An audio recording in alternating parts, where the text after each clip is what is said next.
dan teman-teman di Komisi 7 yang saya hormati, serta Pak Menteri SDM, Pak Dirjen, Kepala BPH Migas, Komite, Kepala SKK, teman saudara saya ini Aceh ini ya, Badan Geologi, BPSDM, dan semua Irjen, Pak Dirjen yang di sudut sana atau juga alat kita yang di sudut sana juga ada satu. Dan jajaran semua, terima kasih atas kedatangannya di Komisi 7. Kami dari fraksi Partai Demokrat ada beberapa hal yang pertanyaan dan masukan. Pertama, saya mengapresiasi terhadap kinerja Kementerian SDM, di mana kita lihat di sini PNBP-nya surplus ya, dengan realisasi anggaran juga ya saya kira tidak mungkin 100% juga ya, pasti ada tertinggal juga. Ini saya kira kami mengapresiasi. Berikutnya saya mempertanyakan dari penyerapan tersebut ada dua yang perlu saya pertanyakan. Nomor 3 penyerapan anggaran Pak, yang nomor 3 sama nomor 9. Ini kelihatannya tidak sampai di 97% minimal maksud saya. Ini kenapa ini? Gitu loh. Padahal yang lainnya sudah beranjak 97. Kalau yang poin 3 dan 9 ini saya tidak tahu DJM apa, DJM itu apa ya Pak ya?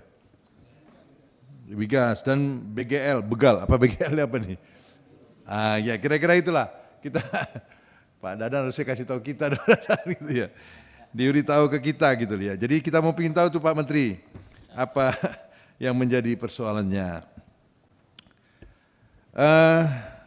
Pada kesempatan ini juga saya atas nama konstituen saya Pak dari Dapil mengucapkan terima kasih atas program-program yang sudah sampai di dapil saya. Pertama, konkit nelayan saya diterima dengan baik dan konkit petani. Dari dua ini Pak, saya evaluasi, saya lebih cenderung konkit petani Pak, itu yang bisa. Karena konkit nelayan ini ada sedikit problem-problem terkait dengan mesin Pak. Jadi justru konkit nelayan ini yang GT tidak dapat mereka Pak. Jadi yang di GT berapa ya? Kalau yang di atas Pak apa namanya? Yang tidak mendapat. Jadi gini, prinsipnya gini, nelayan-nelayan yang justru nelayan yang justru yang mereka ini tidak bisa Pak. Menggunakan yang kecil ini nggak bisa Pak, pakai ini Pak. Karena mesin mereka itu memang kecil kapasitasnya Pak gitu loh. Kapasitas kecil, jadi sedangkan yang konkit kita ini agak menengah dia. Nah, ini juga mungkin dipelajari nanti Pak Dirjen, ya terkait mesin-mesinnya. Jadi ada kekhawatiran saya justru nelayan-nelayan yang bawah ini yang nggak dapat gitu loh. Karena mereka masih PK-PK yang kecil Pak, kecil. Nah jadi makanya saya bilang ini perlu dipelajari agar penggunaannya tepat gitu loh Pak, untuk teman-teman nelayan gitu ya, saudara-saudara nelayan. Kalau petani nggak ada masalah ya, clear itu nggak ada masalah. Cuman ya kalau boleh konkit petaninya diperbanyak gitu loh. Terus juga bantuan pasang baru juga, terima kasih juga masyarakat saya terbantu kalau bisa berbanyak, senang mereka dan mengapresiasi sekali kepada pemerintah ya atas bantuan pasang baru ini. Nah yang PJUTS juga Pak. Ya. Nah dua ini ya, khusus PJUTS saya beri masukan, ini sering miskomunikasi antara, sama dengan pemasangan baru Pak.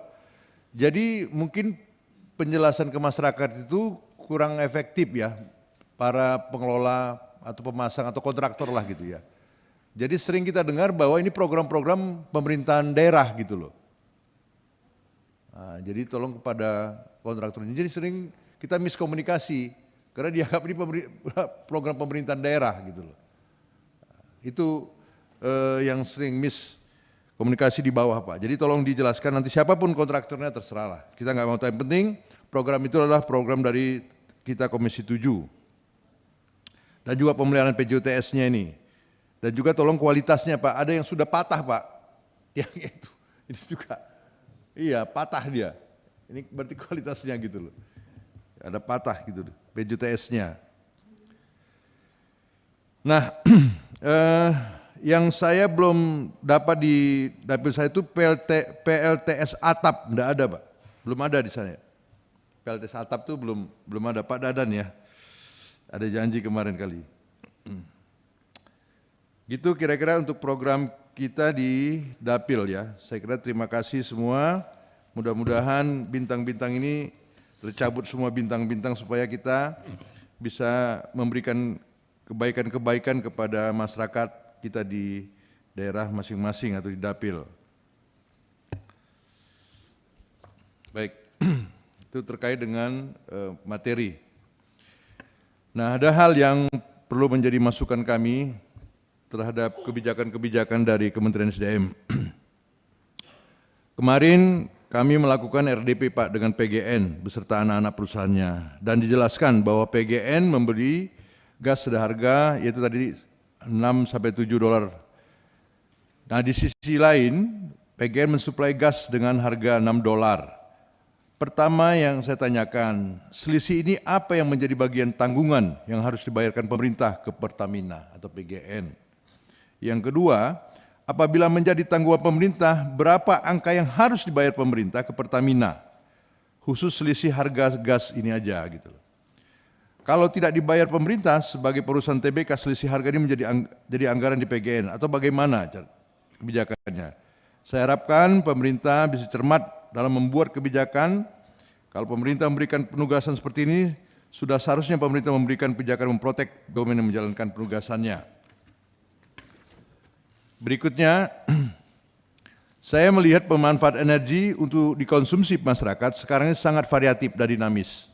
Dari penggunaan LPG, sekarang dibeli jar gas atau rumah tangga. Nah, khusus jar gas Pak, di dapil saya itu kan ada jar gas Pak, Medan sama Deli Serdang. Kalau boleh ditambahlah anggaran jar gas, karena juga mereka sangat menunggu program ini. Karena kita tanya kemarin kepada PGN, katanya diserahkan kepada SDM.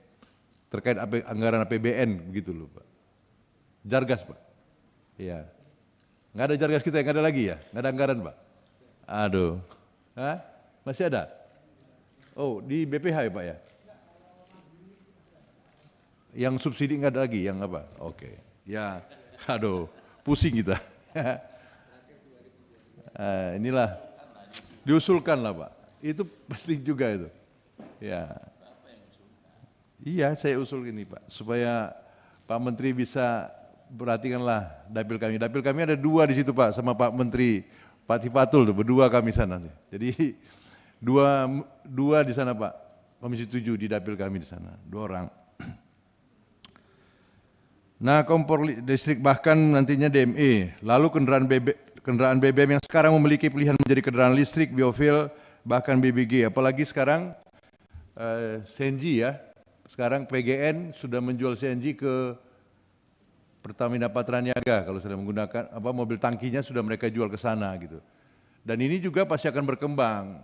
Saya bertanya kemarin, komitmen Anda PGN dengan Patraniaga bagaimana? Katanya fine aja, nggak ada masalah. Tapi ini saya kira Kementerian SDM harus betul-betul mengkaji gitu loh. Karena semua didorong keluar, listrik dikeluar, CNG dikeluar, semua dalam penggunaan ini kan juga harus dikendalikan Pak. Kalau nggak dikendalikan ini, yang pasti pengusahanya bingung.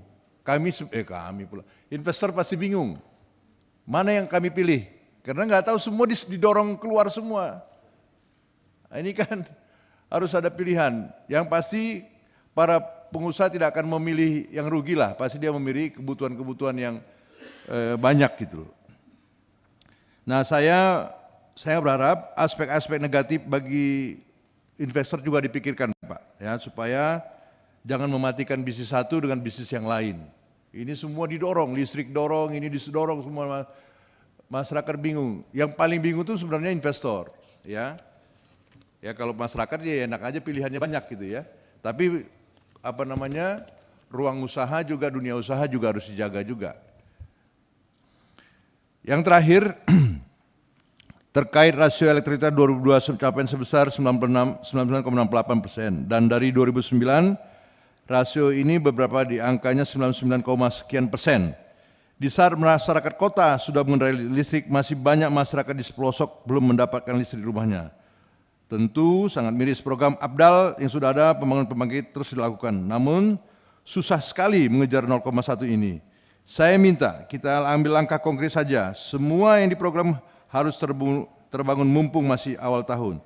Jadi Kementerian SDM harus mengakselerasi rasio elektrifikasinya. Itu aja saya kira masukan-masukan dari kami, dari fraksi Partai Demokrat. Terima kasih. Terima kasih Pak Henry. Mohon izin saya ambil